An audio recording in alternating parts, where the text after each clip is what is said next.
mutually agreed upon terms, or what do you want the So, do you have another, is there another whereas statement? So that one is just the standard one, but sometimes she might need to put in another one. And then, I guess it would just be open text. So it'd be yes, and then Oh yeah, yes and no, okay. And then save. Save. And then if it's no, just delete. And if it's yes, we're just gonna just type in whereas and then comma just so they can, fill it in. Yeah. 12, and then let me just make this 12. And then I didn't see when you went through no, so you can say if there's no delete, but I didn't see it, but that's an option, I guess. If you select no and it's empty, there will be nothing there. Okay. Let me show you what that looks like. So I'm just gonna close this and I'm gonna launch the amendment. And hit continue. And so this one, no, and then it goes away. Okay, and then if it's yes. Here in the template, but I'll just go back here. So Okay. we'll see. So if I'm here, here's my thing. If I go to the next one, I'm going to cancel it. So is there another whereas statement? No. And then I click away and it deletes that line. Okay. If I click yes, it shows up so it has whereas. But what I can do probably in the template is just do a line here so that it shows an extra space. Okay. And then they can come in and they can fill this out. Okay. Yeah, because it's not a standard. I'm assuming it's different every time, right? Yeah, I think so. I mean, we do have some suggested language. There's nowhere in this would be like on the wish list where you could have like a hint or is there something like that? No, you absolutely can. So I don't know what the clean template is.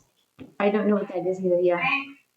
I don't think that's the one. Oh, that's this one. Okay, I think Money you made this one, right?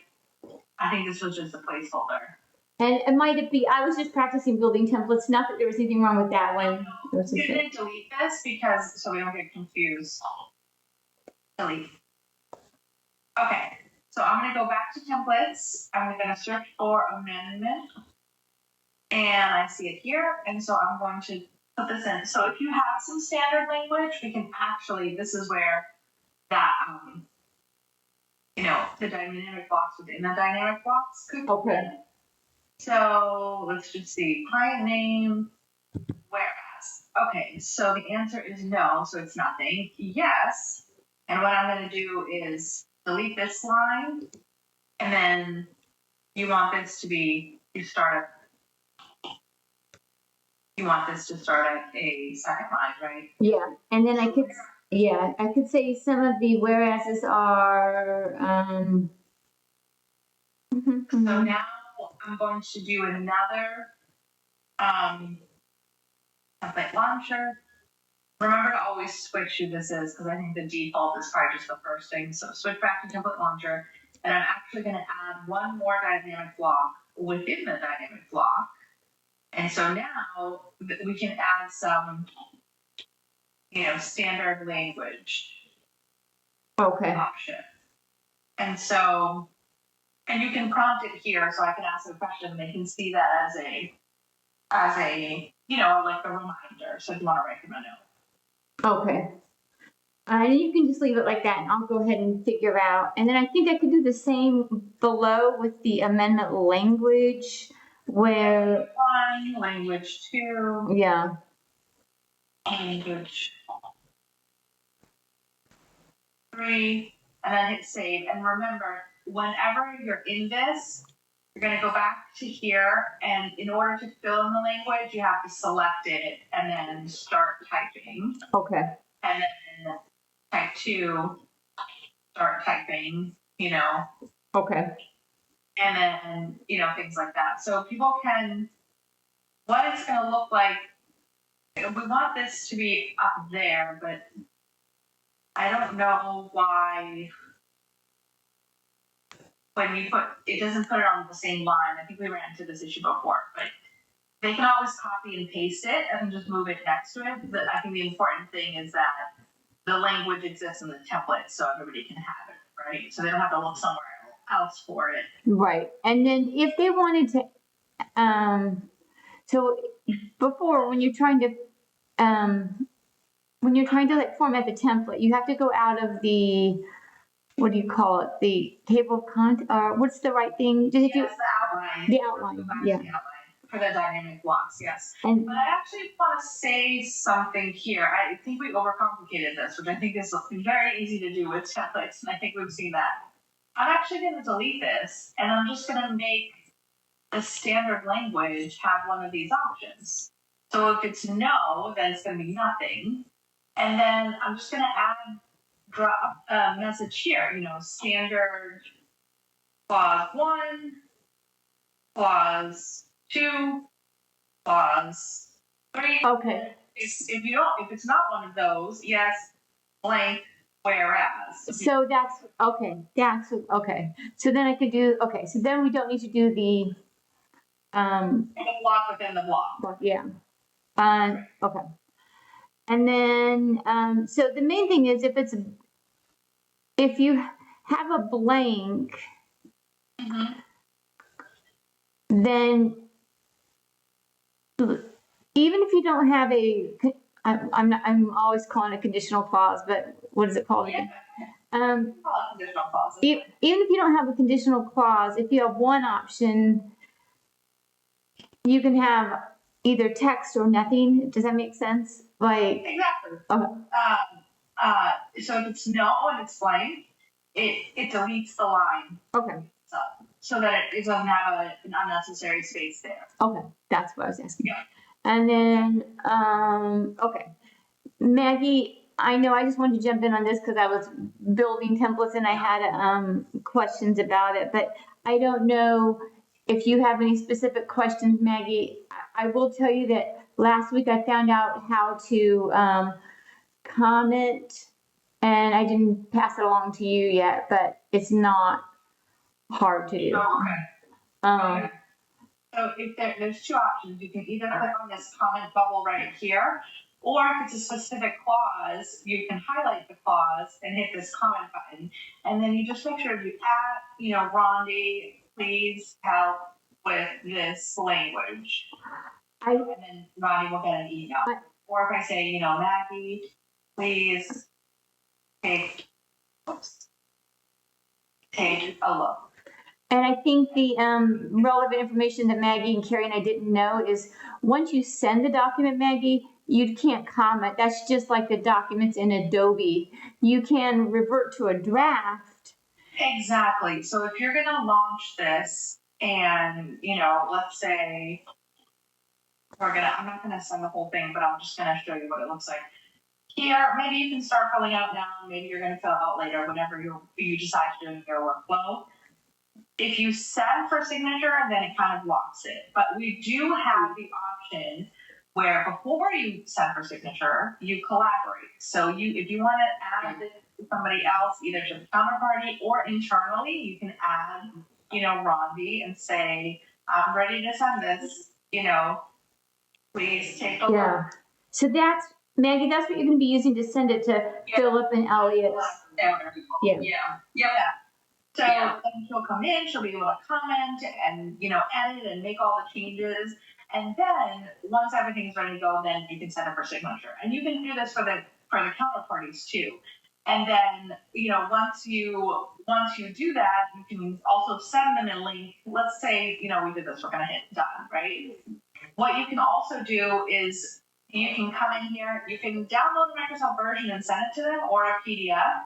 Or you can copy the link and you can send it as an email. Because sometimes people say, I didn't see it. It came from somebody else. It came from Aline. But if you're communicating with somebody, you can just copy this link and say, hey, I added you as a collaborator to this document. Please go in and make some red lines. And by default, they're only going to be able to redline. Only your team internally is going to be able to have editing permissions because, you're not going to allow them to have if you click view workflow, and click on team.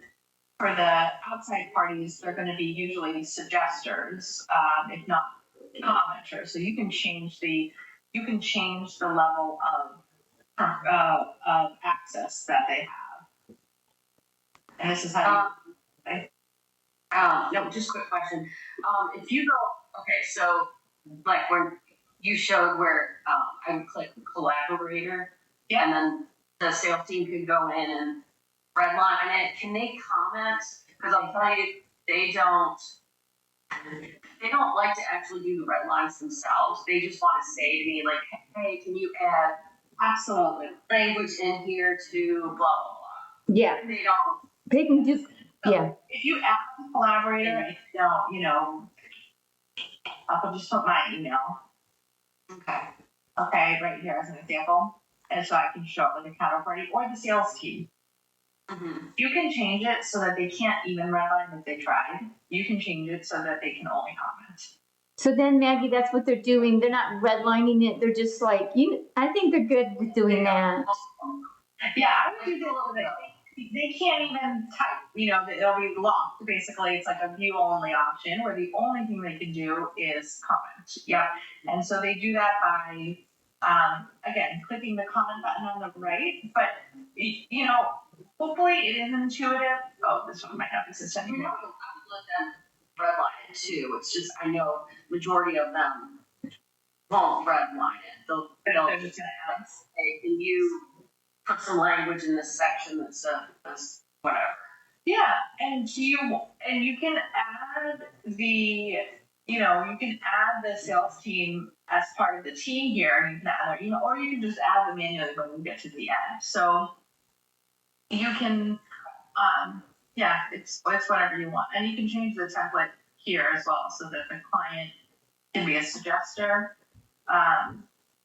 It doesn't matter for the lighthouse placeholder; they're just signing, but if they wanted to, they could make red lines as well, but not after the fact when signing starts. When signing starts, it kind of locks the document, but you can take it back offline and you can put it into draft mode. So that's kind of the nice thing. We designed it that way on purpose because usually, when you send an envelope in an Adobe Sign or DocuSign, you have to start over or like swap out the documents and, kind of avoid the whole thing. So this way you can actually just take it offline for signing. You save this whole, workspace for this item, and you just restart the signing process basically. But you can take it back offline to make edits if you need to. And I found out, just FYI, if you wanted to completely delete a document, I think you have to take it offline like you did and then delete it. You can't just delete it.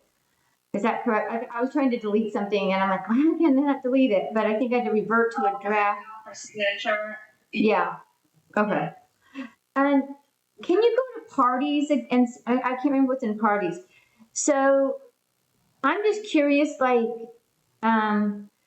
could we create clients as parties? That will automatically be done once you send something out. So the AI actually detects the parties in the document. There's not much here because it just says, counterparty name or something. But here, like you see, this is a sample that we have in here, a sample NDA. If you look here, you'll notice that the parties are automatically detected by the AI. So anytime a document is executed, they will automatically sit in parties, with the signed documents here. I was just wondering if it's a way around. Remember the whole clients, like we work with a client, and then, but also putting, yeah.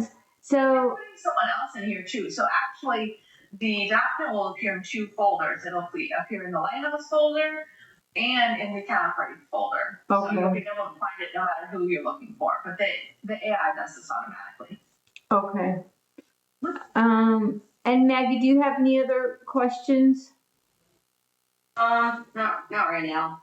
So should I go through all of these templates and kind of like test them out and see how they're working? Is that like a good thing I should do now? Yeah. I think, and unfortunately, because you have so many, I know this is a big task, but I think that we're ready for that. Okay. Now that you know more about what the capabilities are, we might have built it as a drop down, but if you really wanted a dynamic block, we can always switch it. So I would say your homework Friday should be, go through, make sure all the fields make sense, and if they don't, I think, just highlight the field and then comment and say, I'm not in here, but I think it's the onboarding still is in here. You can say, let's edit this field, and maybe next time we think we can just go through and make the changes. Or if you can change them, you can change them yourself. But if if you're stuck on something, just make sure that it, you comment it so we remember to. Yeah. I mean, I can see on this one already, like it hasn't been aligned because it's the old address style versus with Aline we do. So this one needs, but I can do things like that now. So those sort of things I can do. I'm happy to do that. So my goal was kind of twofold. One, to kind of learn how to do some stuff myself, and then I do want to like review what's been done and try to provide input for that. So yeah. Yeah. And I know we might have missed this one on the list, so we will do that. So don't worry about going through this field. Yeah. Work on this to make sure that we get this updated, but all the other ones should have, at least a starting point for a field so that we can, go through and make sure that there's something there, and then so maybe, but if you have a question on the field, Okay. Tag me and then we can go through it together. Okay. It should be like because there was for these. I think we're gonna do the lab director one first. But now that one's in a good place, this one should be pretty easy to do. We'll just do drop down for these fees. Are these fees? Oh, services, not fees. So is this kind of like another version of the lab director template, but just the SOW template? Oh, this one here? This one is RCM template. RCM, okay. Yeah. So I think it has the basics in here, and then this was the, these ones were the ones with questions for us to sit down and do together. But now that we have done the lab director one, this should be really straightforward. Yeah. Exactly. And then we'll just do the drop down for the 4 options. So that should be pretty straightforward. Yeah. Yeah. Okay. And then these are just fields. But tag me if you have any questions, go through them. We'll go through it as well just to make sure that everything, has field and is templatized basically. And let's sync up. I think we do have a weekly meeting for next week. Yes, we do. Okay. So maybe do that over the week and maybe enjoy some quiet time during the holiday when your American colleagues are for a couple of days. I'll just be crying because my kids aren't with me. I'll be like, I'm in that emotional, my kids are all there and this is your first holiday. Yeah. But they're coming, some of them are coming at Christmas, so I can cry, so I'm gonna be looking forward to. Just start decorating. I am. You can't see, but I just got all my Christmas. I brought 10 Rubbermaid containers of Christmas decorations from the States. That's the important stuff. I didn't bring furniture or anything, but I did bring the. Yeah. So all your energy decorating. Yeah. But you guys do have a happy Thanksgiving. Thank you so much, and I am getting more comfortable. And I'll start trying to dig into these more too. So. Yeah, that sounds good. And I'll be here if you need